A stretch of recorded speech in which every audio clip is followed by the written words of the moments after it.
amigos do LAC Concurso, estamos aqui para mais uma aula com o professor Marcelo. Hoje o nosso tema é fontes de energia. Isso também está naquele elemento que o professor passou, o professor Luiz Antônio, passou para a gente junto com a indústria do Brasil, agropecuária do Brasil, certo? Fontes de energia estava lá. Então esse vai ser o tema que a gente vai abordar hoje, beleza? Então vamos lá, vamos começar. Gente, primeira coisa, a gente tem que se lembrar que as fontes de energia, elas se dividem basicamente em dois tipos. As renováveis e as não renováveis. Certo? Beleza? As renováveis nós conhecemos várias delas. Eólica, solar, biomassa, maré motriz, geotérmica, hidráulica. Todas elas são renováveis. As não renováveis basicamente são os combustíveis fósseis, petróleo, carvão mineral, gás natural e a energia nuclear que depende do urânio. Certo? Essas não são renováveis. Tá? Agora, aí quando se fala do Brasil, perdão, você tem que tomar muito cuidado se a pessoa te fizer a pergunta, porque as perguntas são muito parecidas, mas a resposta é diferente. Quer dizer, não é que são muito parecidas, podem gerar confusão. Se alguém chegar para você e perguntar assim, escuta, qual é a fonte de energia mais consumida no Brasil todos os dias? Se a pessoa te perguntar qual é a fonte de energia mais consumida no Brasil todos os dias, o que você vai responder? Petróleo. A fonte de energia mais consumida é petróleo. Porque você está falando de todos os caminhões, todos os ônibus, todos os navios movidos a diesel, locomotivas, automóveis, caminhonetes não utilitários, tudo, grupos geradores que eventualmente estejam funcionando a diesel, todo mundo está queimando diesel. Certo? Os carros movidos a gasolina, os aviões com querosene de aviação. Então a fonte de energia mais consumida é petróleo. Agora olha a pergunta diferente. Qual é a principal fonte de geração de energia elétrica do Brasil? Água. Geração de energia elétrica. Aí é hidráulica. Então são duas perguntas diferentes. Uma é perguntar qual é a principal fonte de energia mais consumida todos os dias? Petróleo. Qual é a principal fonte de geração de energia elétrica? Água. Certo? Tranquilo. Tudo bem? Beleza? E aí a gente vai entender por que a turma fala que a matriz energética do Brasil é uma das mais limpas do mundo. Pessoal, se você pegar a média do planeta, energia renovável, 13%. Não renovável, 87%. 13% na média do planeta da energia utilizada vem de fontes renováveis. 87% fontes não renováveis. Certo? Beleza? Brasil. Energia, fontes renováveis. 45%. Renováveis. Aqui 13. Aqui 45. Quase 4 vezes mais. 3 vezes alguma coisa mais. Não renováveis. 55%. Aqui 87%. Então por isso que a turma fala que o Brasil tem uma das matrizes energéticas mais limpas do mundo. Se você quiser, meu querido, para efeito de comparação, eu vou pesquisar aqui para você, e aí se perdoe porque eu botei aqui no Internet Explorer, porque na outra vez eu fui abrir com vocês na aula de agropecuária, saiu aquele troço chato lá, né? Eu vim aqui pedir para o João dar uma olhada para mim, mas não teve jeito. Pessoal, eu vou pegar aqui de 2011. Para você ter uma ideia, vamos comparar com essa economia que bomba que é a China. 70% da energia consumida na China. Carvão mineral. 18% petróleo. 70 mais 18, 78, 69, né? 77%. Carvão e petróleo.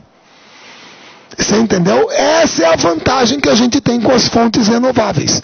Por isso que a nossa matriz energética é considerada uma das mais limpas do mundo.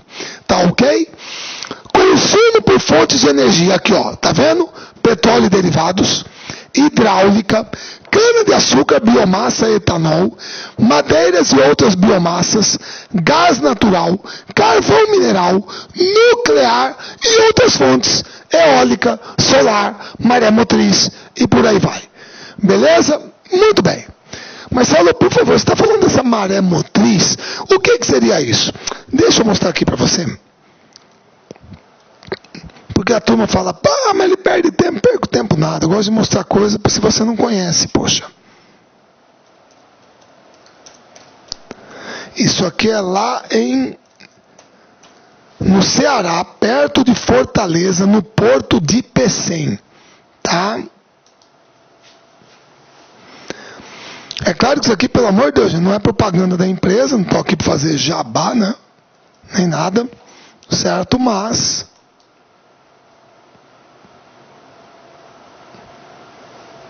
tá no YouTube. EAD 100% online. É verdade que a Unopar está oferecendo uma nova... Não tá não. Você vai conhecer esse aqui, ó. A primeira usina de ondas da América Latina. É esse aqui, ó. Um projeto inovador, desenvolvido pela COP, com financiamento da Tractimel Energia e apoio do governo do estado do Ceará, que coloca o Brasil no seleto grupo de países com conhecimento para extrair energia elétrica das ondas do mar.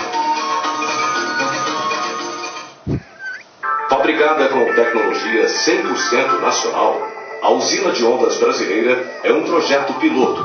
Está instalada no quebra-mar do Porto do Pecém. Ele vai falar aqui para vocês que ela é montada em módulos, então ela pode ser expandida, tá? No Ceará, a 60 quilômetros da capital, Fortaleza.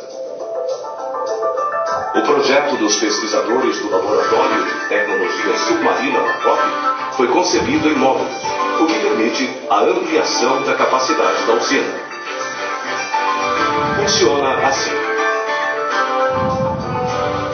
Cada módulo é formado por um flutuador de 10 metros de diâmetro, um braço mecânico de 22 metros de comprimento e uma bomba conectada a um circuito fechado de água doce. À medida que as ondas passam, os flutuadores sobem, descem e movimentam o braço mecânico. O movimento alternado aciona a bomba hidráulica, que por meio de um circuito fechado, injeta água doce armazenada em um sistema de alta pressão, formado por um acumulador hidropneumático e uma câmara hiperbárica. Esse conjunto libera um jato equivalente a uma coluna d'água de 400 metros de altura, similar à das grandes hidrelétricas. Você viu o movimento da onda? Tá tranquilo isso aqui, moçada. Já deu sossegado, sussa, você já viu o que é? Você viu como é que é? O movimento da onda faz subir e descer, bombeia a água doce em um circuito fechado. Aí vai para uma câmara hiperbárica com um acumulador de alta pressão, joga lá para baixo, equivale a uma queda d'água de 400 metros. Girou a turbina acoplada por um eixo a um gerador, gera energia. Beleza. Isso é energia maré motriz, renovável. Certo? Tecnologia nossa. É um exemplo, tá? Que você pode colocar aqui. Agora, se bem que é muito pouquinho, é um projeto piloto, mas está entre essas outras fontes renováveis, a gente vai poder utilizar. Tá certo? Beleza? Muito bem. Aqui, ó, são as principais fontes geradoras de energia elétrica. Lembra aquela pergunta? Fonte de energia mais consumida. Petróleo. Principais fontes de geração de energia elétrica, 70%, água. Depois vem gás natural, petróleo, biomassa, nuclear, carvão mineral, eólica e solar. Que tem muito pouquinho. Então, a principal fonte de geração de energia elétrica, hidrelétrica. Certo? Consumo. Setor de transportes. Aqui você está considerando a turma que está nos caminhões, né? Porque você está consumindo. 30%. Indústria, 37%. Depois, residencial, o setor energético, que também consome, agropecuário, comercial e, finalmente, o setor público é o que menos consome. Então, aqui é o consumo por setor. Certo? Aí nós vamos entrar especificamente no petróleo. Pessoal, o petróleo para nós já era conhecido desde a antiguidade, não era novidade, mas tem tudo a ver com a segunda revolução industrial, certo? E uma figuraça, certo? Que é... Pessoal, se você não conhecia o cara, esse aqui, ó, esse cara do bigodinho aqui, ó. Esse aqui é o Rudolf Diesel. Destilação fracionada de petróleo, certo? Ele tirou o derivado que leva o nome dele, diesel, certo? Tá ok? O que você tem aqui em cima é Gottlieb Daimler, esse cara aqui, certo? Ah, não, esse aqui é ele velho, burro, esse aqui é ele novinho.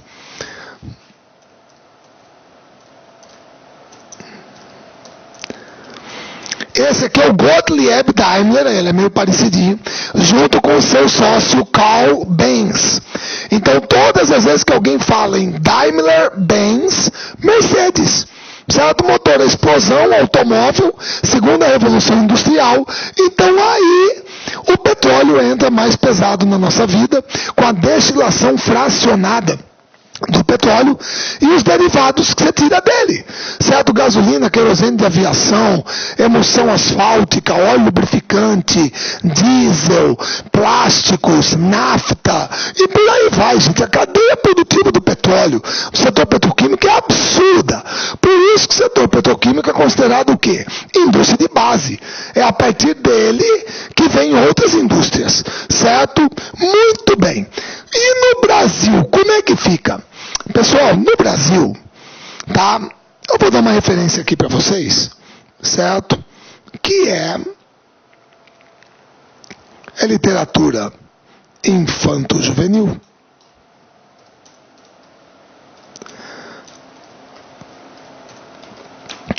Do nosso querido amigo Monteiro Lobato, moçada. Tá aqui, ó, O Poço do Visconde, certo? Pessoal, o Monteiro Lobato botou esse livro aqui na coleção do Sítio do Pica-Pau Amarelo. Tem Reinações de Narizinho, tem a Aritmética da Emília, a Emília no País da Gramática, Os 12 Trabalhos de Hércules, Viagem ao Céu e tem O Poço do Visconde. O Visconde de Sabugosa perfura um poço no Sítio do Pica-Pau Amarelo e jorra petróleo. Jorra petróleo, obviamente, aparece em lá querendo comprar o sítio, certo? Mas ele não vende e a turma começa a estimular, perfurar no Brasil inteiro e aí começa a jorrar no Brasil inteiro. É claro que não foi bem assim que aconteceu, mas o que o Monteiro Lobato está querendo aqui, moçada, com todo brasileirinho, desde pequenininho, é que todo brasileirinho, ao ler esse livro, aos 10, 12 anos de idade, tenha na cabeça o quê? Petróleo é nosso. Petróleo é nosso. Ah, mas ele então Monteiro Lobato era nacionalista. Claro que era. Claro que era. Petróleo é uma riqueza que tem que ser nossa. Tem que gerar riqueza, benefício para o povo brasileiro. E é uma coisa que eu concordo em grau, gênero e número. Certo? Petróleo é nosso. É nosso. Ele defende isso desde aqui. Tá? Por isso que, primeiro lugar do Brasil onde jorrou petróleo, lá no Recôncavo Baiano, olha o nome dado, Lobato, lá na Bahia. Em 1938, o presidente Getúlio Dornelles Vargas, criou o Conselho Nacional do Petróleo. E é claro que desde antes já existiam pesquisas no Brasil, mas geralmente é a partir daqui que o pessoal começa. Em 1939, o primeiro poço de petróleo perfurado a jorrar no Brasil, lá no Recôncavo Baiano. E no dia 3 de outubro de 1953, a Lei número 2004 cria a Petrobras como monopólio estatal. Ou seja, só a Petrobras poderia prospectar, extrair, refinar, importar e fazer a navegação de cabotagem no litoral. As empresas estrangeiras só poderiam fazer o quê? Distribuir. Então, posto Shell, posto Texaco, posto Esso, isso podia ter. O resto é monopólio estatal. Getúlio Dornelles Vargas. Certo? Muito bem. Depois da criação da Petrobras, ela vai passar por um período de ajustes, que foi após a década de 70, quando a gente teve os dois choques do petróleo. O primeiro, aqui na guerra do Yom Kippur, 73, 74, e o segundo aqui na guerra Irã-Iraque. Aqui na guerra, aqui já é a crise que veio aqui em 2008, 2009. Subiu, agora já caiu de novo, está em $60 o barril. Aqui foi mais pesado. Foi aqui que pegou o Brasil de calça curta, e naquela aula de industrialização que a gente teve, eu falei para vocês do primeiro e do segundo choque do petróleo. Foi aqui, guerra do Yom Kippur, guerra do Irã-Iraque. Guerra Irã-Iraque, certo? Então isso aqui mudou brutalmente, certo, a geopolítica do petróleo no mundo inteiro, tá? E a gente importava muito petróleo, a gente sentiu necessidade de flexibilizar um pouco o setor petrolífero brasileiro. Então, entre 75 e 88, a gente adotou um sistema chamado de contratos de risco. Empresas estrangeiras poderiam assinar contratos de risco com o governo brasileiro para explorar petróleo aqui. O nome já fala tudo. O que era um contrato de risco? Simples. Se desse certo, achasse petróleo, a empresa estrangeira poderia explorar. Se não achasse petróleo, o risco era dela. O risco era dela. É um contrato de risco.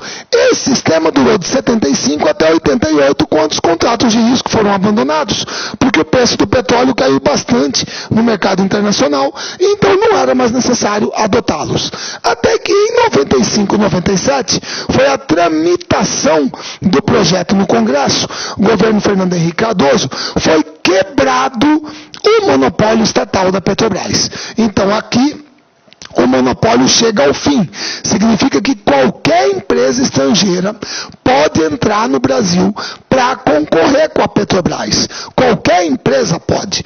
Aí alguém fala, mas peraí, se qualquer empresa pode, por que eu não vejo muita empresa estrangeira entrando no Brasil para concorrer com a Petrobras? Sinceramente, para concorrer com ela, não tem. Por quê? Bom, aí é o seguinte, pessoal, se o monopólio foi quebrado, em 97, significa que a Petrobras foi monopólio durante 44 anos. Isso quer dizer que nesses 44 anos, a Petrobras aproveitou para construir uma infraestrutura invejável. A saber, como se você não conhecia. Pessoal, isso aqui é a história do petróleo no Brasil, não tem como. Então vamos lá. Pessoal, essa aqui é a sede da BR Distribuidora lá na Cidade Nova, lá no Rio de Janeiro. Certo? Beleza? Isso quer dizer que a Petrobras tem a sua distribuidora. Todo posto bandeira BR, quem distribui petróleo é a Petrobras. Então é a distribuidora dela. Muito bem. Aí você tem o CENPES, que é o Centro de Pesquisa e Desenvolvimento da Indústria Petroquímica Leopoldo Miguel Neto, lá perto da UFRJ, acho que é lá na Ilha do Fundão, lá no Rio de Janeiro. Então, isso aqui é o Centro de Pesquisa da Petrobras em tudo que tem a ver com a gasolina dela, tecnologia para exploração em águas profundas, tudo que está aqui, esses laboratórios, é tudo da Petrobras. É dela. Lembrando que ela, por favor, se você não sabia, a Petrobras, ela recebeu recentemente o principal prêmio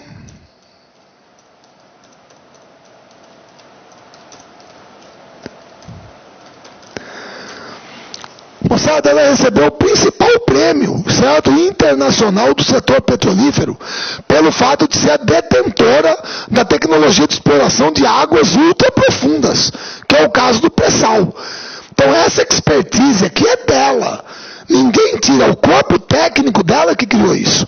E é nesse conjunto de laboratórios aqui que a turma pesquisa, certo? Muito bem. Aí você também tinha a FRONAP, a Frota Nacional de Petroleiros, que a partir de 98 foi incorporada a Transpetro, que é a parte da Petrobras que cuida da logística de transporte. Então aqui você tem o João Cândido, o Zumbi dos Palmares, o Sérgio Buarque de Holanda, o Celso Furtado, que são petroleiros, navios de serviço, muitos deles da classe Suez Max, Panamax, são grandes petroleiros. Tudo isso aqui pertence à Petrobras. Só de navios encomendados para estaleiros brasileiros, a Petrobras tem 45 encomendas. Em navios de serviço, plataformas, navios sonda e por aí vai. Petroleiros, beleza? Então isso aqui é dela. A frota é dela. Certo? Muito bem. Aí você ainda tem a Gaspetro, que é a parte da Petrobras que trabalha com o setor de gás natural. Você tem a Petrobras Biocombustível, que trabalha com biodiesel. Você tem a Liquigás, que é a parte que trabalha com GLP, gás liquefeito de petróleo, certo? E você tem também as refinarias que estão brutalmente concentradas no sul do país, centro-sul. Mas aqui você tem, lá em Triunfo, você tem a refinaria Ipiranga. Lembrando que a Petrobras hoje é sócia do Grupo Ipiranga. Ela comprou Ipiranga em sociedade, não sei se foi com a Braskem ou com a Odebrecht. Mas a Petrobras é dona do Grupo Ipiranga. Então a refinaria de Triunfo veio para ela.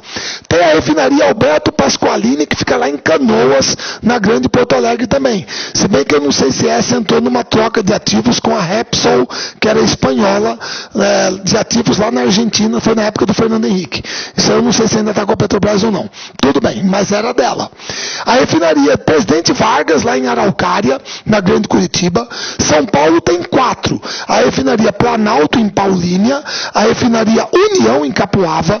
A Vale do Paraíba, em São José dos Campos. E a Presidente Arthur Bernardes, em Cubatão. Então, São Paulo tem 4 refinarias da Petrobras.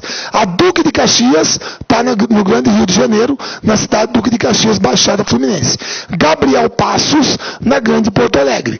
A Landulfo Alves está em Mataripe, lá no Recôncavo Baiano, na Bahia. Tem a Asfor Lubinor, que é a fábrica de emulsão asfáltica e lubrificante do Nordeste, que fica em Fortaleza. A Refan, que é a refinaria da Amazônia, que fica lá em Manaus. E agora a Abreu Lima, que já entrou em operação lá na Grande Recife. Então, todas essas refinarias era para ter Prêmio 1 e Prêmio 2, lá no Ceará, Maranhão, Ceará. Mas foi suspenso por enquanto, por causa desse rolo da Lava Jato, certo? Então, tudo isso aqui pertence à Petrobras. É dela, certo? Além disso, você tem as áreas de extração. As áreas de extração, certo? Em 1973... a Petrobras produzia 14% do petróleo que a gente consumia. Em 2006, a gente atingiu a autossuficiência nominal. A autossuficiência nominal. Nominal, que eu digo, quer dizer, porque a gente ainda tem um problema do refino. E tem a questão do óleo leve e óleo pesado. Mas a autossuficiência nominal a gente atingiu.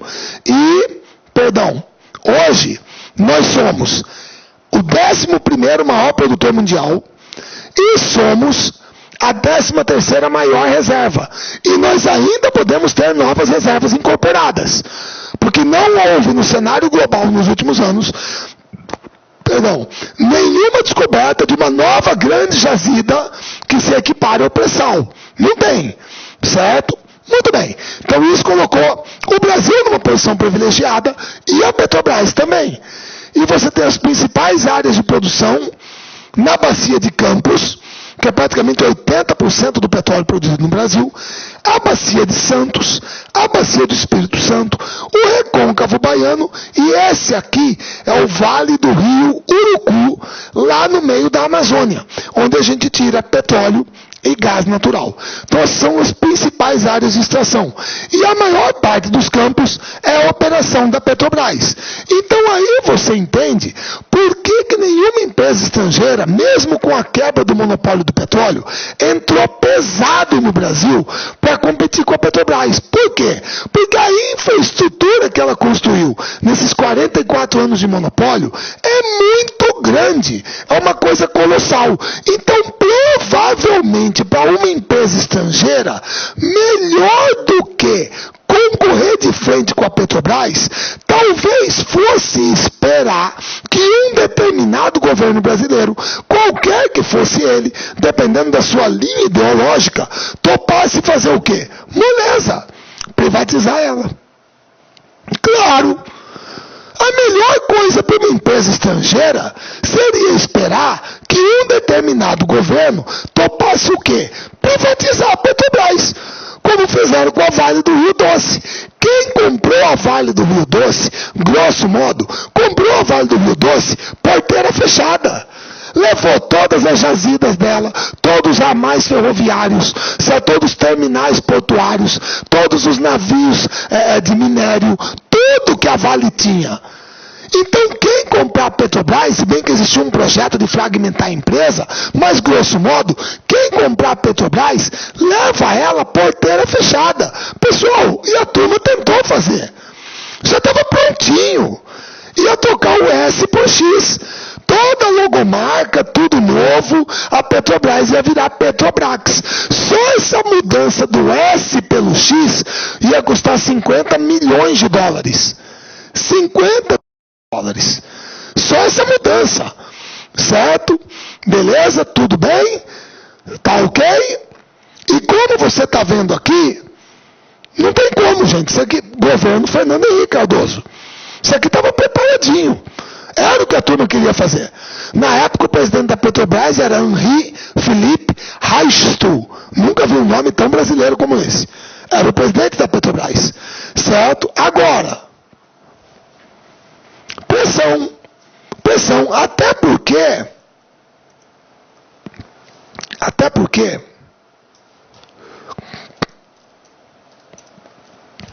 havia uma visão muito clara. Isso aí, gente, é tal história. Você tem que pegar para ver, não tem como. O então diretor do Banco Central, Gustavo Franco, certo? Ela claramente favorável à privatização da empresa. Se brincar, privatiza o Banco do Brasil também. Ah, vamos privatizar para investir e melhorar o Brasil. Negativa, para pagar dívida. Dinheiro deve ser usado para bater passivo. É para pagar dívida. Não é para investir em coisa nenhuma. Você vai vender o patrimônio e pagar dívida. Então não é que vai construir escola e tal. Então, a pressão foi muito grande. E matou o projeto. Mas a turma carrega o estigma até hoje, não tem como. Que tentaram. Certo? Beleza? Agora, após o fim dessa malfadada, dessa mal sucedida tentativa, vem a descoberta do pré-sal. Em 2006. Certo? Que o crédito tem que ser dado, tá? Acho que a César o que é de César, a gente lê isso na Bíblia, né? Então não custa nada.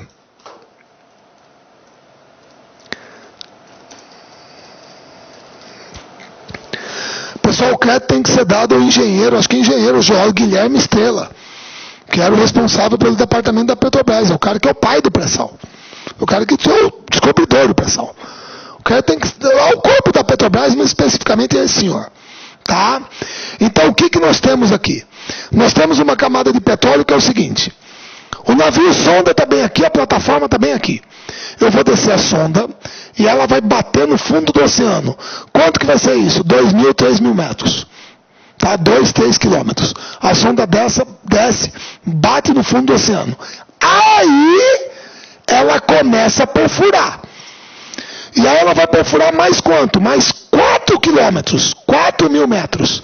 Ela vai passar por uma camada de pós-sal, por uma camada de sal, e aí lá embaixo ela chega na rocha reservatório, onde está o pré-sal. Certo? Onde está o óleo, que é o pré-sal. Então, do navio aqui na superfície, na lâmina d'água, até o petróleo, até o óleo, aproximadamente 7.000 metros. 6 a 7.000 metros.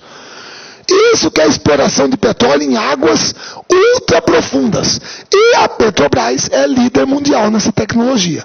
Certo? Beleza? É claro que com a descoberta dessa reserva, foi necessário criar o quê? Um marco regulatório para o pré-sal. Que envolve o quê? Primeiro, o sistema de partilha. Pessoal, o sistema de partilha é o sistema mais adotado do mundo. Tá? Beleza? Se você pesquisar, meu caro, ele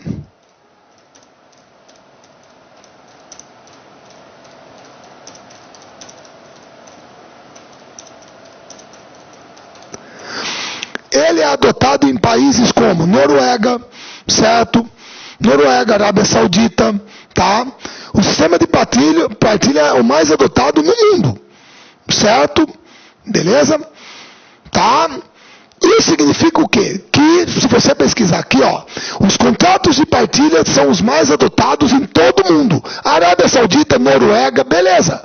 Isso significa que, por esse sistema, todo o campo do pré-sal, a Petrobras tem que ser só assim, no mínimo 30% do campo. No mínimo. É uma garantia de que parte do petróleo vai ficar com uma empresa brasileira, de capital nacional. Até 70% pode ser explorado por empresa estrangeira. Tem problema nenhum. No mínimo 30% fica com a Petrobras. Certo? Então, esse foi o regime adotado. Tá? Segundo, foi criada uma nova estatal, a Pré-Sal Petróleo S.A., que por lei só pode ter no máximo 150 funcionários. Ela não vai botar a mão em uma gota de óleo. Ela vai administrar a participação nos custos e lucros e definir qual é a parte do óleo que fica com o Estado. É isso. Certo? O campo de operação do pré-sal tem ela ali, ela participa de toda a fiscalização do processo de produção, outra, ela tem poder de veto. Se a maneira como o petróleo estiver sendo explorado não atender aos interesses do Estado brasileiro, ela pode vetar a operação, ela tem o poder de veto e ela vai definir qual é a parcela do Estado, certo? Do óleo e lucro, que fica com o Estado. Beleza? Foi criado também um fundo social do pré-sal, que é vinculado à presidência da República, e cujo dinheiro só pode ser usado para quê? O nome já fala, social. Então, obra de metrô, VLT aqui em Cuiabá, a rodovia, negativo. Fundo Social do Pré-Sal combate a fome, a miséria, educação, saúde, meio ambiente, adaptação a mudanças climáticas, ciência e tecnologia, cultura, aí pode. É social, beleza? Obra tal, negativo, tá bom? E foi aprovada também a nova lei de royalties do petróleo. A nova lei de royalties no Congresso. E por essa lei de royalties, carimbado, moçada, é 75% para a educação e 25% para a saúde, certo? 75% educação, 25% na saúde. Agora, esses royalties aqui são do petróleo, do pré-sal, que tem o fundo social. 50% do fundo social do pré-sal para saúde e educação, principalmente educação. Então já fica definido, é um dinheiro carimbado. Por exemplo, Mato Grosso, meu estado, não produz uma gota de petróleo. Por essa lei, todo ano, mais ou menos 97 a 100 milhões de reais vão entrar aqui no caixa do estado. E desse dinheiro dos royalties, 75% tem que ir para a educação, 25% para a saúde. Ou seja, o dinheiro vai ser repassado. O responsável pela aplicação aqui vai ser o governador Pedro Tax. Aí em São Paulo, o governador Geraldo Alckmin. Mas pela lei, 75%, não adianta mandar dinheiro para o metrô. Aí a turma que tem que fiscalizar aí, 75% para a educação e 25% para a saúde. É o que determina a lei. Então tudo isso aqui foi aprovado no bojo do pré-sal. Agora, gente, com todo respeito, é a questão da opinião. Isso não se discute. Eu só quero deixar bem claro. É a questão da opinião, da visão de país, de projeto, certo? Isso é de cada um.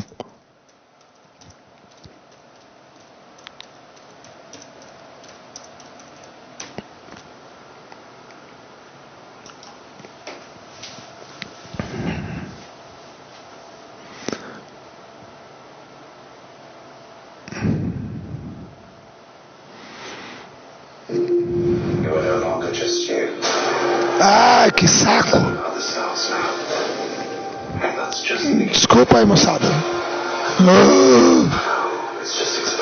Eu sei que eu já vou escutar a reclamação lá nos comentários. Pode fazer, tudo bem. Não vai haver tempo bom, apto, razoável, para que se discuta um projeto que tem implicações para as próximas décadas. Na verdade, o que está se discutindo agora não é algo que vai ter efeito daqui 3, 4, 5 anos. É coisa para 10, 15 anos em diante. Se for em vez de 3 meses, se forem 6 meses... Beleza. Pessoal, veja bem, isso aqui é absolutamente tranquilo. Tranquilo. Ou seja, é a visão que existe do senhor José Serra, é a opinião dele. Ele acabou de deixar bem claro, não vai ter efeito para daqui 3, 4 anos. Isso aqui é para 10, 15 anos. Essa entrevista foi dada em 2009, certo? Um ano antes dele ser derrotado na presidência da República, certo? Na eleição presidencial. Então era a visão dele, que é um direito dele. É o projeto que ele defende, certo? Então não vai ter efeito para 3, 4 anos, é para daqui a 10, 15 anos. Muito bem, agora, pessoal, nós vamos esperar 10, 15 anos para isso. Os caras já estão tirando 800 mil barris dia. É quase 1/3 da produção nacional. Nós estamos em 2015. Aquela entrevista foi em 2009. Foi em 2009. Você entendeu? São 6 anos. 6 anos. E nós já tiramos 800 mil barris dia, que é 1/3 da produção nacional. Eu vou esperar 10 anos para isso. É aí que a turma pode ficar pé da vida, eu sei que manda os comentários, mas você ter fatos e bater em cima de uma concepção de projeto de país. Tá? É isso que pega. Você já tira 800 mil barris dia, quer dizer que você ia largar lá, sem explorar. 800 mil barris a menos. Você entendeu? Beleza? E aí, com todo respeito, né?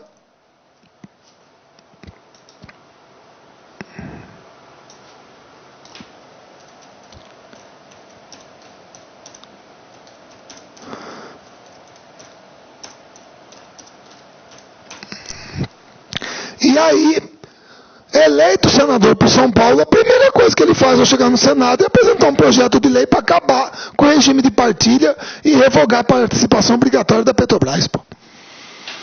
Mas essa é a visão dele, você tem que respeitar uma democracia, certo? O problema é o direito do outro lado de não concordar. Como eu falei desde Monteiro Lobato pequenininho, eu aprendi que petróleo é nosso. Tem que ser nosso. Por que eu tenho que entregar para a empresa estrangeira? Quem que garante que ela vai administrar no sentido do que é melhor para o Brasil, não do que é melhor para ela? Certo? Então é complicado o setor petroquímico. Agora, o pré-sal é a última grande descoberta que a gente tem no setor nos últimos tempos. Beleza? Tudo bem? Muito bem. Agora nós podemos ir para carvão mineral. Pessoal, carvão mineral aqui é o seguinte, presta bem atenção. Carvão mineral é um combustível fóssil formado no período carbonífero da era paleozoica, a partir do soterramento de grandes extensões de florestas, certo? É uma importante fonte de matéria-prima para a indústria química e para a indústria siderúrgica também. Agora, veja bem, pessoal, isso aqui é tranquilo, olha só.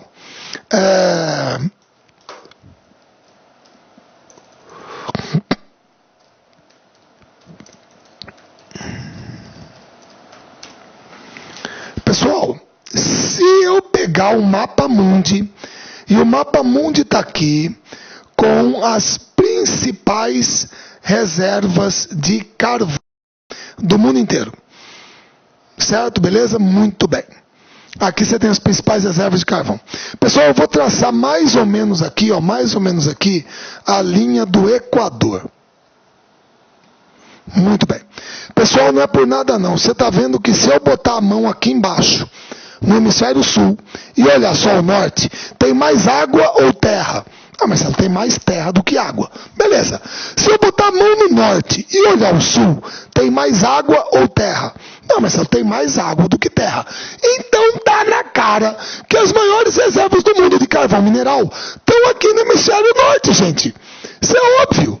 Aqui no hemisfério sul, só África do Sul e Austrália, grosso modo, são as principais reservas. As maiores reservas do mundo estão em países como Canadá, Estados Unidos, Rússia, China. É lá que elas estão, certo? Como eu disse, o carvão mineral é formado a partir do soterramento de grandes extensões de florestas no período carbonífero da era paleozoica. Tá certo? Beleza? Como vocês sabem muito bem, existem 4 variedades principais de carvão mineral. Quais são? Tufa, lignito, hulha e antracito. O que varia de uma para outra? Teor de carbono, umidade e poder calorífico. Do pior para o melhor. Teoricamente, o antracito é o melhor tipo de carvão que tem. Altíssimo teor de carbono, baixíssima umidade, altíssimo poder calorífico. O problema é que ele é muito raro. O pessoal estima que de todo o carvão mineral que existe no mundo, 3% é antracito. Então, comercialmente falando, qual é o melhor tipo de carvão que existe? É a Ulha. É o melhor que tem, comercialmente falando. Você entendeu? Beleza? Muito bem. O problema é que nós temos, moçada, uma bacia carbonífera no Brasil. Perdão, uma bacia carbonífera que vai de São Paulo, grosso modo, São Paulo, Paraná, até o Rio Grande do Sul. Se bem que a principal área de extração é Santa Catarina e Rio Grande do Sul. São as duas principais áreas de extração. O problema é que o nosso carvão é de baixa qualidade, tem baixo teor calorífico, tem muita impureza na queima, enxofre, cinza, e é insuficiente para abastecer o mercado interno. Então o Brasil é, historicamente, importador de carvão mineral. Nós não temos carvão mineral suficiente para abastecer o mercado interno. A produção, só para você ter uma ideia, você que assistiu o jogo, desculpa, eu estou gravando a aula numa quinta-feira, e na terça-feira o Criciúma foi eliminado da Copa do Brasil pelo Grêmio, tá? Beleza?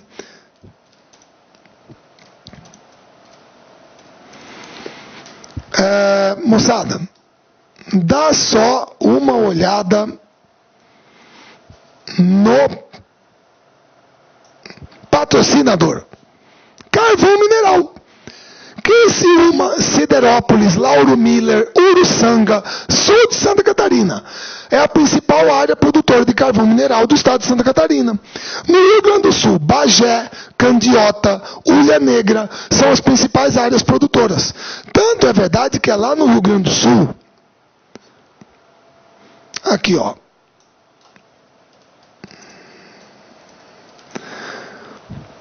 pessoal, essa aqui é a usina termoelétrica de Candiota, que fica lá no Rio Grande do Sul, certo? Ela fica lá. É uma das raras unidades que nós temos no Brasil de uma termoelétrica movida a carvão mineral. Olha o pátio de carvão aqui. Ah, Marcelo, poluente, emite gases de estufa. Eu sei, cara, mas tem um carvão lá. Então usa para gerar energia. Então lá no Rio Grande do Sul, carvão mineral é usado para gerar energia e abastecer o parque siderúrgico. Santa Catarina, através do porto de Henrique Lage, o carvão é escoado para as siderúrgicas do Sudeste. Só lembrando que a produção brasileira não é suficiente para abastecer o mercado interno. Então o Brasil é importador de carvão. E aí, se você não conhecia, deixa eu apresentar aqui para você a subsidiária do sistema Eletrobras, que toma conta dessa termoelétrica carvão. Essa aqui é a CGTEE, Central de Geração Termoelétrica. É uma subsidiária do sistema Eletrobras que toma conta das térmicas a carvão lá no Rio Grande do Sul, certo? Então, carvão mineral não é uma matriz energética muito significativa para o Brasil. Quer dizer, ela é importante para a indústria química, para a indústria siderúrgica, mas a nossa produção não atende o consumo interno e o nosso carvão é de baixa qualidade. Beleza? Muito bem. Gás natural. Pessoal, presta bem atenção. O gás natural, ele tem um uso consistentemente crescente nos últimos tempos, tá? Ele é mais barato, menos poluente e mais fácil de transportar porque é um gasoduto. A utilização pode ser industrial para geração de energia, ou então aquelas empilhadeiras com gás, movidas a gás, você encontra, ou em aquecimento, alto forno, você pode ter, uso industrial, transportes, certo? Comercial e residencial. O transporte é veicular, é carro movido a gás, comercial e residencial, certo? O problema é que você está vendo aqui, pessoal, os gasodutos brasileiros, eles são brutalmente concentrados no litoral. Por quê? Porque a maior parte da produção de gás natural do Brasil vem aqui do oceano. Pessoal, você pode ficar escandalizado com isso, mas é o seguinte, olha só, você vai ficar meio surpreso, mas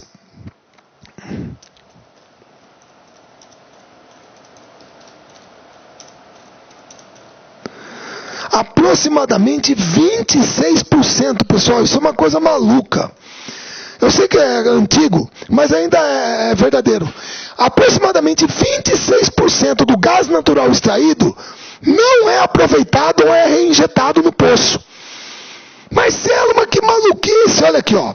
Tira isso aqui. Você tem uso industrial, geração elétrica, automotivo, não energético e outros. Está aqui a principal a utilização. Então primeiro, indústria, segundo, geração de energia, terceiro, automóveis.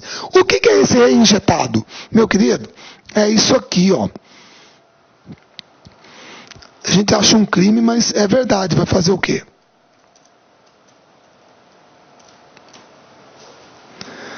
Pessoal, quando você vê uma plataforma de petróleo como essa, e você está vendo esse foguinho aqui, isso aqui queimando é o gás natural. O problema é que quando você perfura para achar petróleo, antes de chegar no petróleo, geralmente você tem um bolsão de gás. Não sei se ele é formado através do calor que vem do centro da Terra. Então parte do hidrocarboneto forma um bolsão de gás aqui em cima. Então o gás sai primeiro. O problema é que na hora que o gás sai, o que você vai fazer com ele? Gente, tirar petróleo não é botar um canudinho e fazer assim. Aí ele vem. Não. O petróleo, ele está impregnado na rocha. Ele é viscoso.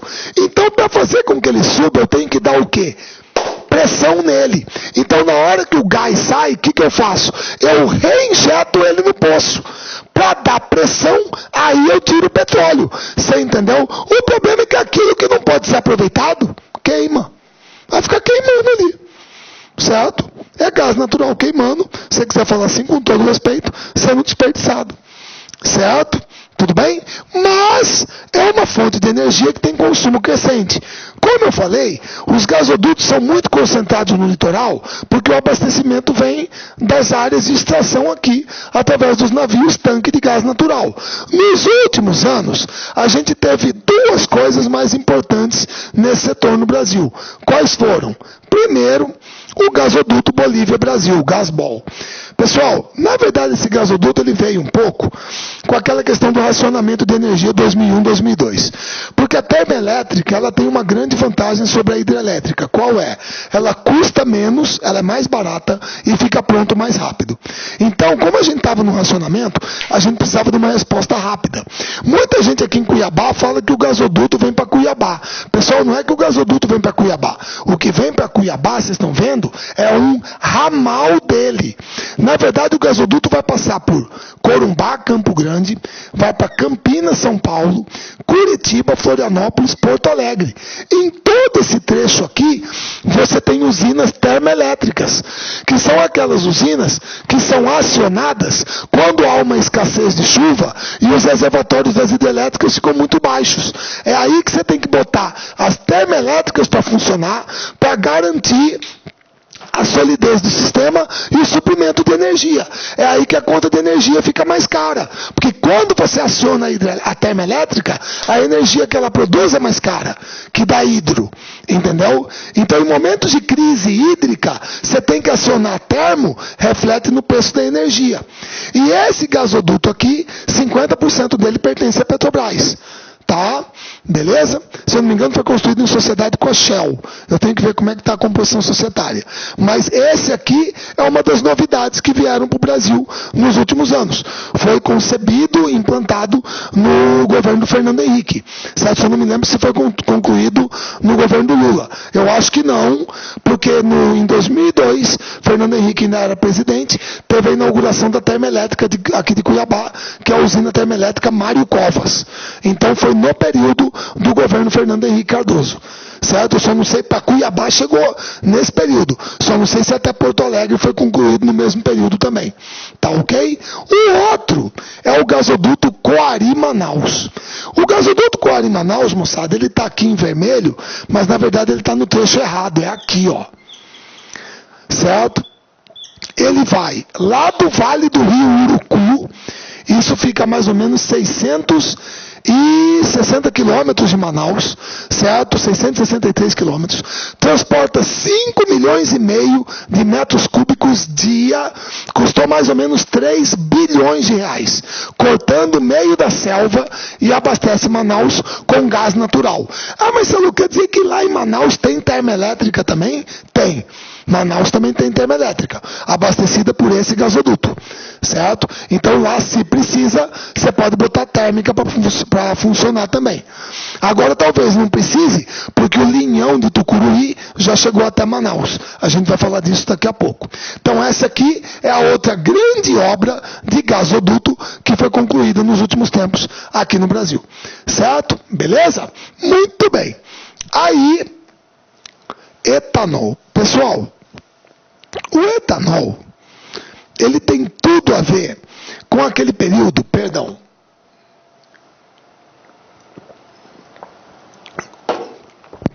com aquele período que eu falei para vocês do primeiro e do segundo choque do petróleo. Porque como o choque do petróleo pegou a gente pesado, isso significa que até ali, o que existia na nossa vida? Aqui, graças a Deus, a turma mais nova que eu vai ficar muito saudosista com isso, tá? Então, presta bem atenção.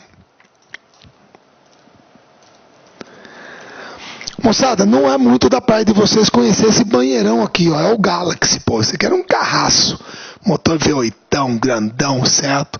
Ou então o Landau, pô. O Landau LTD, pô. Pelo amor de Deus. Cara enorme, grande pra caramba. Ou então um ícone, né? Pessoal, pelo amor de Deus, pô. Maverick, pô. Maverick tinha 4, 6 e 8 cilindros. Ainda tinha o Dojão também. Gente, pelo amor de Deus, antigamente o Brasil era assim. Tinha gasolina amarela, gasolina azul, tudo carro, motor V8. Gasolina era barata. Depois que veio o primeiro e segundo choque do petróleo, o que apareceu na nossa vida? Quem que não se lembra dele? Primeiro carro a álcool do Brasil. Fiat 147. Olha ele aqui, ó. A álcool. Aí veio Voyage, Monza, Passat, Chevette, Belina, Del Rey, Corcel, certo? Tudo isso aí, pô. Então nós tivemos que ir para onde? Pro etanol. Certo? Foi um projeto que nós criamos, o Proálcool, tá? Acabou o motor V8 no Brasil, carro tudo 4 cilindros, 1.300, 1.600. O único que sobrou foi o Opala 6 cilindros, certo? Beleza? Então aí nós fomos pro etanol como uma alternativa para escapar do choque do petróleo. O que o álcool tem de positivo? Primeiro, é uma fonte renovável. O Brasil é o maior produtor mundial de etanol de cana-de-açúcar. Marcelo, renovável? Sim, ué, desde o Brasil colônia, a gente está plantando cana aqui e todo ano teve safra. Há mais de 400 anos. E é renovável. Menos poluente que o petróleo, certo? E nós somos o maior produtor mundial, pô. Então isso era positivo. O que é negativo? Pessoal, infelizmente, cana-de-açúcar não é uma cultura de pequena propriedade.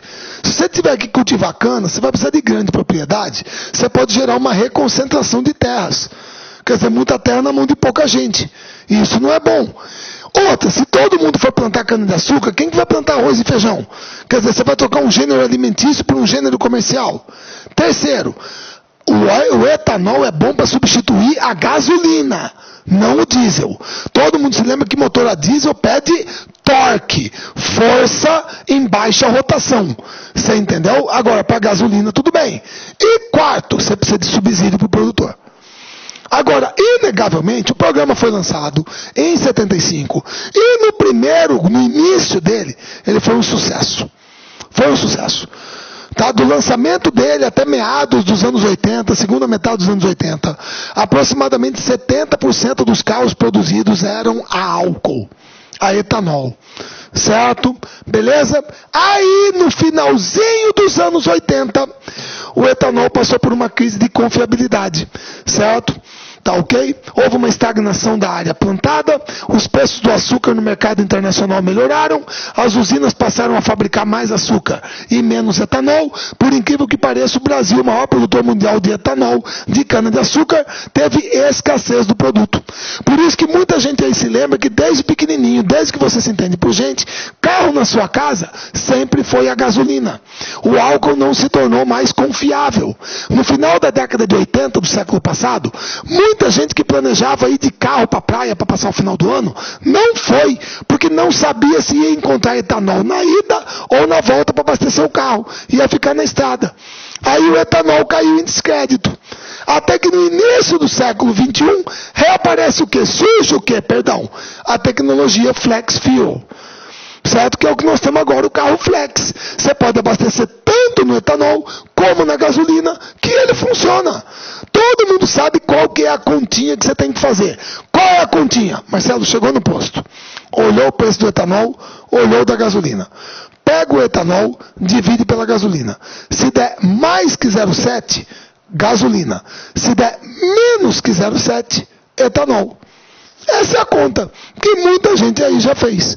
Então, nos últimos tempos, até pelas questões ambientais, protocolo de Kyoto, biocombustíveis, etc., então o etanol sofreu uma revitalização. Certo? Beleza? Mas eu ainda considero uma fonte de energia viável para o Brasil. Até porque ele é renovável. Petróleo não é. Então nós já temos uma pronta para usar. Certo? Pelo menos no setor automobilístico. Tá joia? Muito bem. Lembrando que o maior produtor nosso é São Paulo. Tá? Hidroeletricidade. Pessoal, hidrelétrica, como você sabe muito bem, é a principal fonte de geração de energia elétrica do Brasil. Tá? Nós temos uma grande quantidade de rios e o relevo é planáltico. Não é poluente, é barato e renovável, mas há impacto ambiental. Claro que há impacto, tem, isso é inegável. Certo? Agora, pessoal, o maior potencial hidrelétrico instalado, isso nós estudamos em hidrografia, hein? Do Brasil, está na bacia do Rio Paraná. Aqui são dois fatores. O relevo é planáltico e você está perto dos maiores mercados consumidores do Brasil. Então, cada azulzinho desse aqui é uma hidrelétrica. É uma hidrelétrica. Então, nomes como Itaipu, Furnas, Ilha Solteira, Jupiá, Marimbondo, Cachoeira Dourada, Itumbiara, São Simão, todas elas remetem à bacia do Rio Paraná, que tem o maior potencial hidrelétrico instalado do Brasil. Agora, o maior potencial hidrelétrico disponível do Brasil está na bacia amazônica. A maior bacia hidrográfica do mundo. Marcelo, mas o Rio Amazonas não é de planície? O potencial não está nele. Está nos afluentes e subafluentes dele. Não no Rio Amazonas. Ele é de planície. Ô Marcelo, mas peraí. Se lá está o maior potencial hidrelétrico disponível, ou seja, Deus, a gente vai usar ou não, o problema é nosso. Por que durante muito tempo o pessoal não foi para lá para construir usina? Primeiro, distância do mercado consumidor. Ficar lá na Amazônia. Tinha que trazer energia para cá. Segundo, custo de construção. Alto pra caramba. Cara, a obra. E o impacto ambiental. Olha esse caso. Que eu falei na aula de hidrografia para vocês. É a hidrelétrica de Balbina, que fica no rio Uatamã. Certo? Moçada, aqui perto de Cuiabá tem a hidrelétrica do Manso. Ela tem capacidade de 210 megawatts e um lago de 430 quilômetros quadrados. Essa aqui tem uma capacidade de 250 megawatts e o lago é de 2.600 quilômetros quadrados. 6 vezes maior que o do Manso. Imagina o impacto disso. Vocês entenderam? Um dos maiores desastres ambientais da história da Amazônia. Marcelo, mas o pessoal não viu isso. Gente, construída durante a ditadura militar, regime militar. Tem que fazer a obra, toca o horror aí e faz. Você acha que naquela época tinha ONG, Ministério do Meio Ambiente, Ministério Público do Meio Ambiente, sei lá o que, essas coisas? Não tinha movimento ambientalista. Faz aí, ué. Certo? Por isso que durante muito tempo o potencial estava lá na Amazônia, mas a gente não usava. O que mudou? Pessoal, esse aqui é o Sistema Interligado Nacional. Sim. Você está vendo que todo o Brasil está conectado por linhas de transmissão. Claro que existe aqui a parte da Amazônia Ocidental, que é mais isolada. Mas você está percebendo que agora, se você tiver, por exemplo, escassez de energia aqui, mas está chovendo bastante aqui, você pode mandar carga daqui para cá. Todo o sistema é interligado. Certo? Ele foi feito para isso. Beleza? E agora, olha só, Jirau, Santo Antônio e Belo Monte são os 3 maiores projetos hidrelétricos do Brasil em construção. Na verdade, Jirau e Santo Antônio já estão produzindo. Belo Monte, a turma já quer botar para produzir no final desse ano ou até metade do ano que vem. Certo? A maior obra de engenharia do Brasil nos últimos 25, 30 anos. Vai ser a 3ª, 4ª maior hidrelétrica do mundo. 11 mil megawatts no topo. Certo? Na média, 4.500 a 5. Certo? Mas é uma grande usina. E todo o projeto foi remodelado para minimizar o impacto e funcionar como se fosse a fio d'água. Certo? Então isso é altamente positivo. A gente vai aproveitar agora o que tem na Amazônia, porque agora você pode trazer energia de lá para cá, sem problema nenhum. Certo? Você dá mais segurança no sistema. E o Brasil precisa de energia para crescer. Tá certo? Nuclear. Vamos lá. Pessoal, a energia nuclear, ela produz lixo atômico que está sujeito a acidentes graves. É típica de países desenvolvidos porque você precisa da tecnologia. O custo de construção é alto. E a produção é obtida através da fissão de átomos de urânio ou tório em um reator nuclear. Beleza. Cara, qual que era... Existe agora, eu vou mostrar aqui para vocês. Só vou buscar porque os chineses estavam com uma aqui.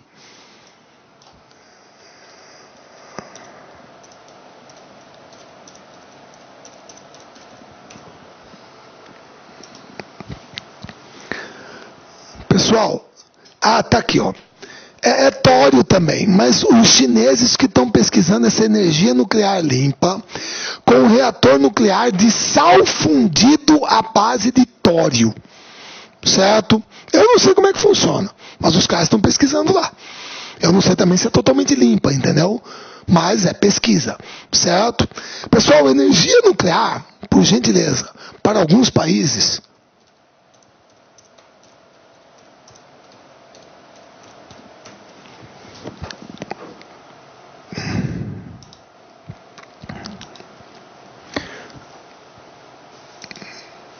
Pessoal, fala para mim como que a França vai viver sem energia nuclear.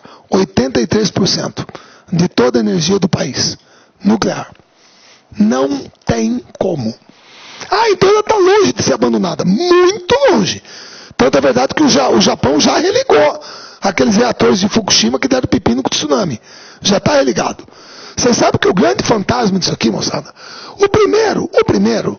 Até que não teve tanto impacto, porque foi um vazamento pequeno, mas na época assustou, porque ninguém tinha tido contato com isso. Foi num lugarzinho lá dos Estados Unidos chamado 3 Mile Island. Isso aqui foi em 1979, por aí. Tá? Beleza? Muito bem. Foi um pequeno vazamento que teve lá, assustou na época, mas nada muito sério. Aí teve o pior, certo?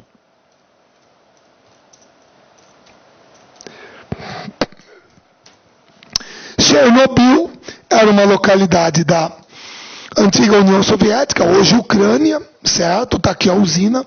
Pessoal, quem fica pensando no acidente de Chernobyl, acha que foi, tipo assim, uma explosão atômica. Gente, não foi. Foi uma explosão absolutamente convencional. Aconteceu alguma coisa errada na usina, falhou provavelmente o sistema de refrigeração, o núcleo do reator aqueceu pra caramba, e aí o núcleo aquecido, ele é blindado para não deixar vazar a radiação. Imagina, blindado e lá dentro quente pra caramba. Vira o quê? Uma panela de pressão. Então o que ela fez? Bum! Grosso modo, ela explodiu. O problema é que você expôs o núcleo do reator para a atmosfera. Moçada, vazou tudo. Vazou tudo. Aí é que dá problema, que é uma coisa que deixa a gente chocado. Claro, principalmente as pessoas, gente. A gente tem que pensar nas pessoas, né? Certo? Quando você vê, por exemplo...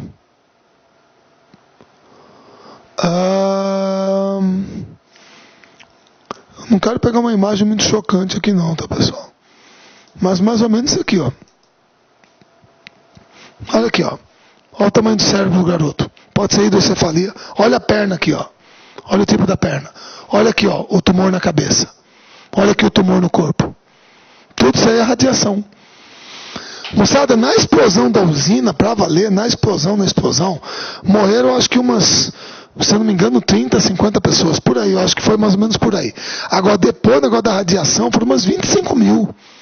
Uma nuvem tóxica, radioativa na Europa, certo? Então esse acidente aqui deixou muito trauma. Fukushima agora também, tanto é verdade que alguns países, por favor, alguns países, como a Alemanha e Itália, já disseram que, pessoal, até 2022, vai ter que fechar. Tá? Isso é plebiscito. O governo alemão vai fechar todas as usinas até 2022. Até lá, a Alemanha que se vire. Certo? A Alemanha anuncia fechamento de todas as usinas. Berlusconi reconhece derrota em referendo sobre energia nuclear. Então, sei lá o que eles vão fazer. Eólica, não sei. Carvão, se vai agravar o efeito estufa. Mais energia nuclear, a turma já falou que não quer. Certo? No nosso caso, nós temos o quê? Pessoal, aqui é o seguinte. Esse aqui é o Complexo Nuclear Almirante Álvaro Alberto, lá em Angra dos Reis, no Rio de Janeiro. Certo? É o Programa Nuclear Brasileiro do Regime Militar. Como é que foi? Primeiro, nós compramos uma usina de segunda mão. É chato falar isso, mas tem que ser dito. É de segunda mão mesmo, usada, de uma empresa americana chamada White Westinghouse, sem repasse de tecnologia. 650 megawatts, que é Angra 1. É esse cilindro aqui, ó. É Angra 1. Aí depois, nós fechamos o acordo nuclear Brasil-Alemanha Ocidental, 74-75, isso aqui foi comprado em 69, com o grupo Kraftwerk, que é do grupo Siemens, Angra 2 e Angra 3, 1.300 megawatts cada, são essas duas bolas aqui, essas com repasse de tecnologia. 1.300 megawatts cada, com repasse de tecnologia. Tá ok? Muito bem. Quais são as críticas feitas ao programa nuclear? As críticas feitas são, primeiro, ela foi construída em cima, as usinas em cima de uma falha geológica. Ali é a praia de Itaorna, lá em Angra dos Reis. Itaorna, em Tupi-Guarani, significa pedra podre. Então ali tinha uma falha geológica. A turma teve que concretar uma área de 250 metros de comprimento por 17 de profundidade para poder botar a fundação da usina em cima. Então já foi uma crítica, porque você aumenta o risco de acidente. Segundo, a energia é pouca e cara. Isso aqui custou mais de 20 bilhões de dólares. E gera o quê? 3.250 megawatts. E Angra 3 ainda não está pronta, hein? Está para ser finalizada agora. Certo? Inclusive pode dar rolo aí com essas empreiteiras aí da Lava Jato que estão lá dentro, de Angra 3. Tá? Mas ela é para entrar em operação até 2017, se eu não me engano. Ainda não está pronta. E olha que o acordo nuclear é de 74, 75. Certo? Para você ter uma ideia, com 20 bilhões de dólares, dá para construir mais uma Itaipu e sobra dinheiro. E Itaipu gera 14.400. Aqui gera 3.250. Certo? Terceiro, os riscos para a população em geral. O risco de um acidente, o lixo radioativo, a questão ambiental como um todo. Então esses são pontos que a turma critica. Certo? Beleza? Agora, o que tem de positivo? Primeiro, você tem que nós agora dominamos a tecnologia nuclear, moçada. São só 5 países no mundo: Brasil, China, Rússia, Canadá e Estados Unidos, que têm urânio e dominam o ciclo de enriquecimento de urânio. Tem e dominam. Isso é altamente positivo. Eu nunca vi alguém estudar, aprender uma coisa nova, uma tecnologia nova e fazer mal. Está muito longe da energia nuclear acabar. A gente ainda vai falar nela no futuro. Tá? Segunda coisa, você pode aplicar em outras áreas. Uma que todo mundo conhece é a medicina. Quem que não sabe que tem medicina nuclear? Altamente positivo. Terceiro, a questão dos projetos militares. O que tem aqui o presidente Fernando Afonso Collor de Mello jogando a pá de cal no buraco? Ele está querendo dizer aqui, moçada, que o Brasil não vai fabricar uma bomba atômica. Esse buraco aqui estava lá na base aérea do Cachimbo, lá no sul do Pará. É onde a gente ia detonar o nosso artefato. Ia ser uma explosão subterrânea. Na superfície não ia dar. Qualquer satélite aqui pegava, ia ficar uma cicatriz na floresta. Você tem um problema da radiação e ali você tem cidades próximas. Então a gente ia botar o artefato lá no subsolo, ia detonar ele, ia dar um sismozinho, mas ia ser a nossa explosão. A partir do momento que o Collor bota pá de cal, o Brasil está sinalizando que não vai construir uma bomba atômica, e todo mundo se lembra que no governo Fernando Henrique Cardoso, 97, 98, o Brasil assinou o Tratado de Não Proliferação de Armas Nucleares, pelo qual nós nos comprometemos a usar energia nuclear somente para fins pacíficos. E o submarino nuclear? Exatamente. Fizemos um acordo com a França, vamos construir um submarino nuclear com transferência de tecnologia. A tecnologia do combustível nós já temos. A gente sabe enriquecer urânio. Falta a tecnologia do casco e do propulsor. Isso os franceses vão transferir para a gente. Onde que vai ser construído? Lá em Itaguaí, lá no Rio de Janeiro. A turma quer fazer primeiro um nuclear e 4 diesel elétrico. Eu queria que a turma fizesse mais nuclear. Marcelo, mas você falou que nós assinamos o Tratado de Não Proliferação. Meu caro, isso aqui é um submarino movido à energia nuclear. Não é um submarino com armas nucleares. Isso o Brasil não pode ter. Com mísseis. Mas movido à energia, pode. Qual é a vantagem? Pessoal, um submarino normal, convencional, diesel elétrico, de tempos em tempos, você tem que subir com ele para renovar o ar. Você tem que subir para renovar, que como se fosse uma baleia, certo? Um bicho desse aqui nuclear, ele fica embaixo d'água 3, 4 meses, sem problema, certo? Muito mais silencioso, tá? Então é para patrulhar o litoral brasileiro, a nossa chamada Amazônia Azul, principalmente agora por causa do pré-sal. Então nisso, a energia nuclear é altamente positiva. E o reator que nós usamos aqui é um reator do tipo PWR, que significa Pressurized Water Reactor. É um reator de água pressurizada, tá? O que significa isso? Significa o seguinte, pessoal, isso aqui é o núcleo do reator. Aqui você coloca as varetas metálicas com urânio enriquecido. São pastilhas de urânio que vão lá dentro.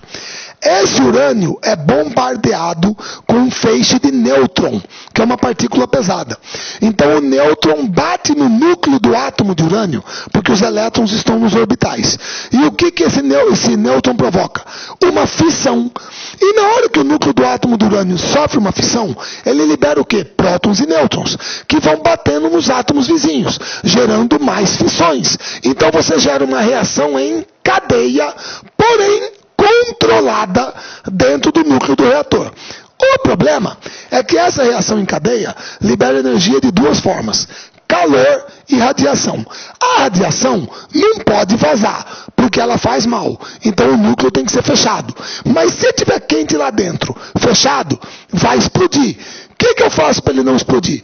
Eu refrigero ele. Então esse vermelhinho que você está vendo aqui é água. A água entra, refrigera ele, e o núcleo resfria e sai aqui a mais ou menos 300 graus Celsius. Em qual estado? Líquido ou gasoso? Líquido. Como, Marcelo? 300 graus Celsius? Está maluco? O ponto de ebulição é 100. Calma. Você está vendo aqui a palavra pressurizador, por isso que é um reator de água pressurizada. Eu vou aumentar a pressão atmosférica aqui em 127, 130 atmosferas, de tal maneira que a água vai continuar a 300 graus em estado líquido. Agora, o problema é que para essa água voltar, ela tem que ser refrigerada.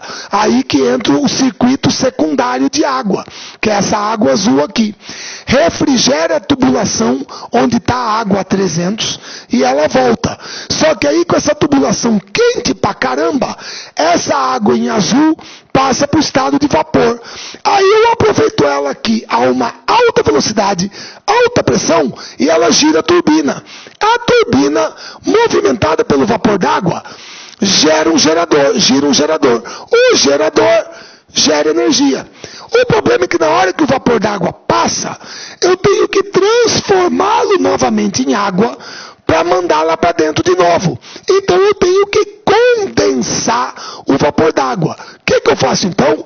Pego a água do oceano, dessalinizo para evitar o acúmulo de sal na tubulação, jogo aqui dentro, condenso o vapor d'água e devolvo para o oceano. Por isso que a usina tem que ficar perto de uma fonte confiável de água. Por isso que lá no Japão, também em Fukushima, a usina estava perto do oceano. Você precisa da água, certo? Então, como vocês perceberam, se alguém perguntar para você assim, uma usina nuclear emite gases estufa, verdadeiro ou falso? Falso! O que movimenta a turbina lá dentro é vapor d'água. A usina vai ter problema se tiver um acidente e vazar radiação, aí é problema. Como vocês estão percebendo, é alta tecnologia, é complexo e é caro, mas a gente domina, certo? E o único projeto nosso que nós temos é Angra 1, 2 e 3. Se bem que, presta atenção,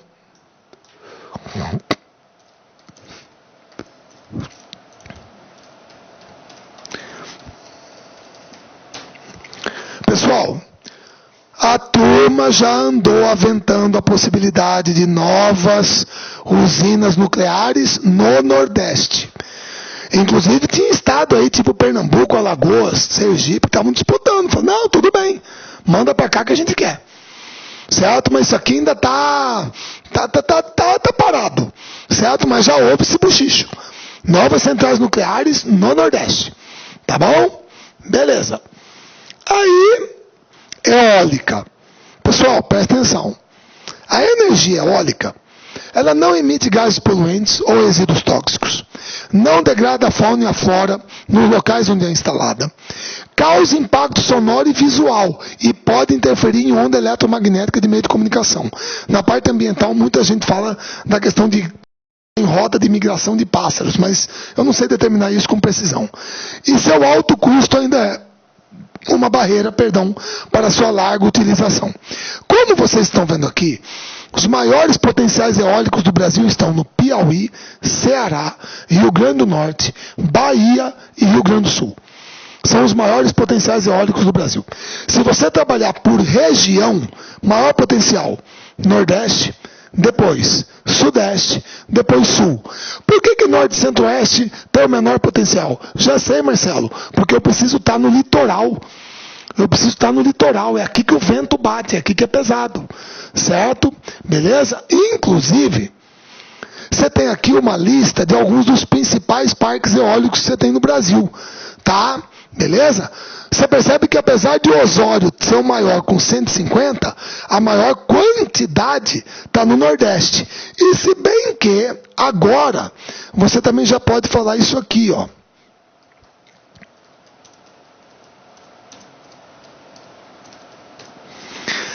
Pessoal, esse aqui é o Parque Eólico de Jeribatu, tá? Na verdade é o Parque Eólico Campos Neutrais, lá no sul do Brasil, em Santa Vitória do Palmar, em Chuí, tá certo? É o maior parque eólico hoje da América Latina. Credo? Aí, ó. É esse aí, ó. O Complexo Eólico Campos Neutrais, o maior da América Latina, está sendo construído nos municípios gaúchos de Santa Vitória do Palmar e Chuí. O complexo reúne os parques Jeribatu, Chuí e Hermenegildo, totalizando potência instalada de 583 megawatts. Pessoal, essa potência aqui dá para se alimentar uma cidade de 1,5 milhão de habitantes, tá? Porto Alegre, por exemplo. A essa energia serão instalados 302 aerogeradores em uma área com mais de 10.600 hectares. Pessoal, cada aerogerador desse tem 98 metros de altura, pesa 890 toneladas. Agora aí você viu a questão, né? Você precisa de 10 mil hectares para botar os 300 aerogeradores. É chão. A obra vai gerar mais de 4.800 empregos diretos e indiretos. E os investimentos vão superar 2 bilhões e 700 milhões de reais. Bom, já tá jóia, beleza. Esse aí é hoje o maior parque eólico em operação no Brasil e o maior da América Latina. Aí ele vai entrar aqui em primeiro, no lugar do Osório. Vocês entenderam? Foi inaugurado agora em fevereiro, tá? O de Jeribatu, aí falta finalizar os outros. Tá ok? Isso porque lá no sul do Brasil, você tem aquela questão daquele vento pampeiro, minuano, que entra pela campanha gaúcha. É uma região que venta pra caramba também. Então tá entre os 5 maiores potenciais do Brasil, certo? Lembre-se, Piauí, Ceará, Rio Grande do Norte, Bahia e Rio Grande do Sul.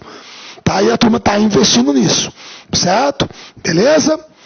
Aí, você tem a energia solar. Pessoal, é óbvio que um país tropical como o Brasil, você tem energia solar de sobra à disposição. Agora, é impressionante você saber que no mundo inteiro, a Alemanha, moçada, é a líder mundial. É a líder mundial. 1/3 de toda a capacidade instalada de geração solar no mundo está na Alemanha. É a fonte de energia que mais cresce no mundo, 30% ao ano, certo? Agora aqui no Brasil, e o lugar que mais está crescendo é na China. A China é o país que mais tem investido nisso. A Alemanha hoje é o que mais gera. O primeiro leilão que foi feito agora, ele contratou 31 novos projetos, certo? Que vai dar mais ou menos o quê? Ele não fala o total aqui, mas isso aqui vai dar em torno de uns 600 megawatts, que vai poder abastecer mais ou menos 900 mil residências. E a Bahia é o estado que lidera os investimentos. É claro que quando se fala em energia solar, o maior potencial está aqui no Nordeste, principalmente aqui dentro, na região do semiárido. É claro que vale para o Brasil inteiro. O Brasil inteiro é um país ensolarado, mas o maior potencial é o da região nordestina. Só que os nossos investimentos estão engatinhando nesse setor. O primeiro leilão foi realizado agora, 31 novos projetos. Então é uma coisa que nós estamos procurando trabalhar, tá, para garantir o crescimento. Isso aqui é de dezembro de 2014. Tá joia? Então é uma coisa que ainda está engatinhando. Ultimamente o pessoal usa mais para quê? Para aquecer a água em casa, ou iluminação de emergência em determinados tipos de instalação, hotéis, por exemplo, certo? Escolas. Isso pode ser utilizado. É bom lembrar que um dos grandes problemas da energia solar é você ter a capacidade suficiente para movimentar aparelhos de maior potência, certo? De repente, com uma lâmpada fluorescente, ela suporta por mais tempo. Equipamentos de maior potência puxam mais carga. Então a bateria tem que suportar isso. Mas é uma coisa que a gente está investindo. Lembrando que a Alemanha é a maior utilizadora dessa fonte de energia do mundo. A China é o país onde ela mais cresce. E o Brasil está investindo mais nisso agora. Tá? Principalmente na região Nordeste. Beleza? Moçada, falei de tudo quanto é tipo de fonte de energia que eu lembrei, que eu pude colocar para vocês, tranquilos, tá joia? Espero que vocês tenham aproveitado. Me desculpem mais uma vez se eu perco tempo, mas eu gosto de mostrar. Vocês me perdoem, é o meu jeito, e eu gosto de mostrar o que eu falo, para não ficar na dúvida. Tá joia? Moçada, um grande abraço a todos. Só falta pra gente a parte ambiental, que eu vou pegar lá na ementa, certo? Vejo vocês numa próxima oportunidade. Um grande abraço. Fiquem com Deus.